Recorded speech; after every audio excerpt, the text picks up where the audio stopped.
Yeah, I would say really but upset. As you're right to say that, because I think it takes two to tango. Yes, France didn't have maybe the best game, but it's impossible to play against a team like that. They refuse to play. Every actions, every decision from the referee will be like 30 years ago with many teams in South America, let's say, where you have to complain, you have to discuss, you have to not be okay with any decision. I'm fed up with that football, really. Especially when we saw Cape Verde trying to do something yesterday, losing with pride. I'm sorry, but that Paraguay team was everything that I hate about football. And that's unfair to a World Cup. And that's unfair to their fans. I mean, they offer nothing. They just defend, kick the ball high. I had sympathy for Enciso the first half, when he was running at front, not touching the ball, trying to defend, but that's the only thing he did. Almiron as well. That's impossible to play that way. I mean, the coach should have maybe had a little bit of a thought about how they can get the ball a little bit tactically to go and try to upset the French team. Nothing. We knew that as soon as France scored, that was over. Because there was nothing to be offered by the Paraguay team. Let's play devil's advocate. Yeah, okay. Try. Are you saying the best form of Paraguay getting a result was to try and outplay France? Yeah, but the thing is, but it's not only the fact. That's not only the fact that you only defend. It's the fact that you contest everything. You're never happy with anything. You imagine on the penalty. Have you seen the guy dipping a hole on the penalty spot? That's the mentality. Yeah, but that has to stop. No, it doesn't. The referee has to give a yellow card to that Paraguay, guy. And look, I hated the game. But it's not Paraguay's job to make us happy. All the fans, all the viewing public at home, all the stadium. It's their job to find a way to get a result. Now, I don't like it, but that's where it is. If they go toe-to-toe with France, they get battered. The French are the best team in the tournament. Paraguay tried to open up against the US, they got battered. If they'd have done that against the US, which they didn't, maybe they'd have got off to a better start, but they thought they could go toe-to-toe with the United States. It became an open game, and you saw what the US did to them. If that's what the US did to them, what would the French have done to them? So I can understand the way they did it.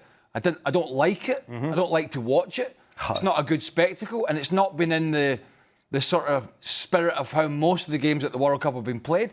But at the end of the day, that's their decision.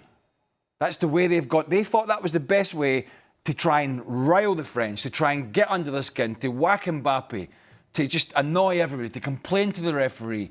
They thought that was the best avenue to get a result. And be honest, it was pretty close. What do you think, Jermaine? Yeah, for me, is it this? For the football fan, I think it was terrible to watch, but I'm exactly with him, with Quick. It's like, at the end, they tried to just get in the head of the French player, and they know the individual class is on the side of France. So, and if they start playing with them, the risk is that you finish the game early. After 20 minutes, France it's gone the game, So, but everything else, I think, when you watch the game, you sit in front of the TV and say, "Man, what is this?" Yes, So because especially after yesterday, where you just kind of fell in love with Cape Verde. 2 days in a row. Yeah, I can't remember. Was the Portugal-Croatia game? 2 days ago, yeah.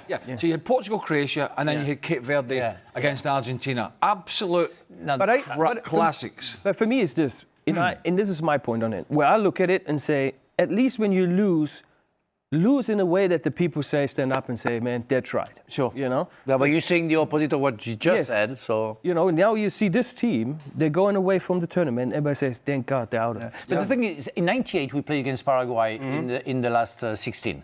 And it was exactly the same game, the same football. So they didn't evolve. They didn't try anything. And it's been 28 years. So you can try maybe in '98 to play against France and get up because we play at home and get a result because you want to reach the penalty shootout. Okay, that's fine. But 28 years ago, it's a copycat of what... no, not a copycat. Carbon copy? A carbon copy, sorry. Of what we've seen 28 years ago.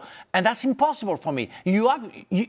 They are talented. South American players, football players, are so talented. They have skills. Use them. Try to get something out of it. Maybe it will take time. Maybe you will have some bad days, but try something. None of these Paraguay players are getting into this France team So they have to use the resources that they have, and those resources were to shut up shop, to try and frustrate France, and try and get it to penalties, or maybe nick one of the resources that you are saying, that you have to change your football and your mentality at some point, because it doesn't go anywhere. So let's say that they're not going to change. So 20 years from now, they're going to be the same kind of team. Right. Well, that's pitiful for me. This is it too. Like, I think we all agree that in the game you were seeing a little bit of phases where Paraguay was playing in the front, and you were able to see, okay, they can play if they want. They're just, I think their focus in their game plan was, how can we, keep the 0 as long as possible? How we can get some of the special key players from them in their head to get them out of the game. Then we will get our chances, because then it gets an open game with 10 against 11 is maybe a better luck and a better chance. So 11-11, I think they had, but for me, there was not a lot of countries to watch, but this country with Paraguay in Scotland, pooh. Oh, I was pining for Scotland today.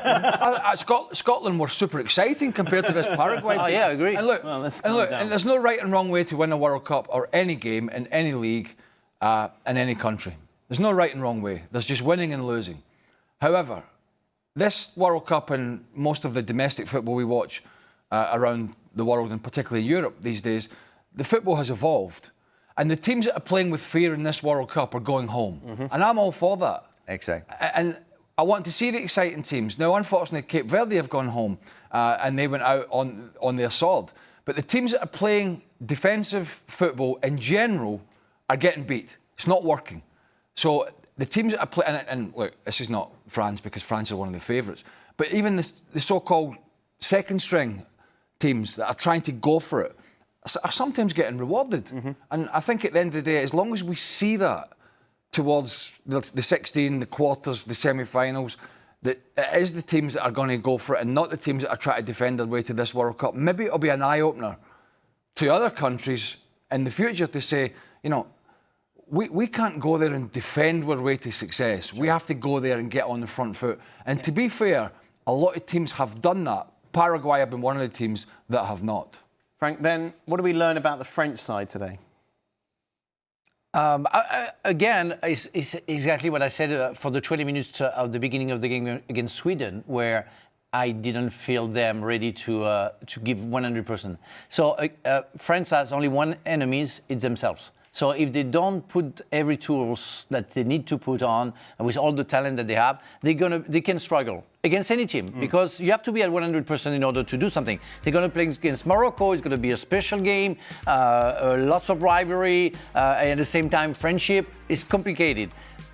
If players like Michael Olise, that I found a little bit sloppy in the first half, which is not what he showed to the world. Normally, we can be surprised by the opponent. So, if France can take from that game that they have to be more into the game, more tuned in, and give 100%, they can struggle. They have to use that. But I'm sure Didier Deschamps told them, and maybe even halftime, he told them to not fall for what the Paraguay players were inviting them to go to. But I think he said, "Oh, we're not giving enough. We're not giving enough. You have to give more. You're capable of giving more."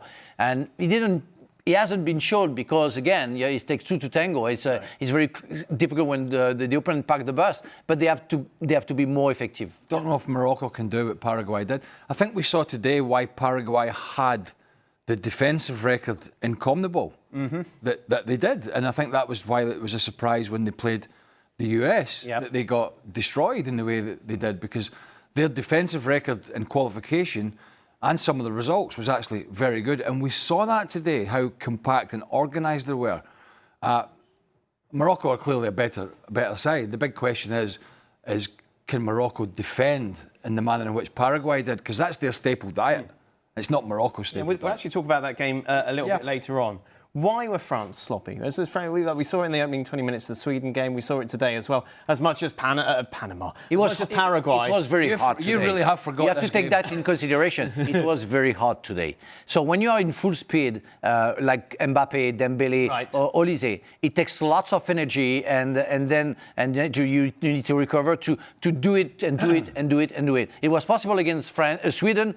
it was quite impossible today because of the heat. Is that a fair excuse? But I don't think that France was sloppy. I think just that that's like a boxer who's the champion and fights against somebody who's tried to get his title. So France was in this game and trying to figure out, okay, what is Paraguay doing? And they had to get a little bit, a feeling for Paraguay's what they're doing, and you were able to see Paraguay just was there to stop them in not even play forward. We know that France's game is the transition.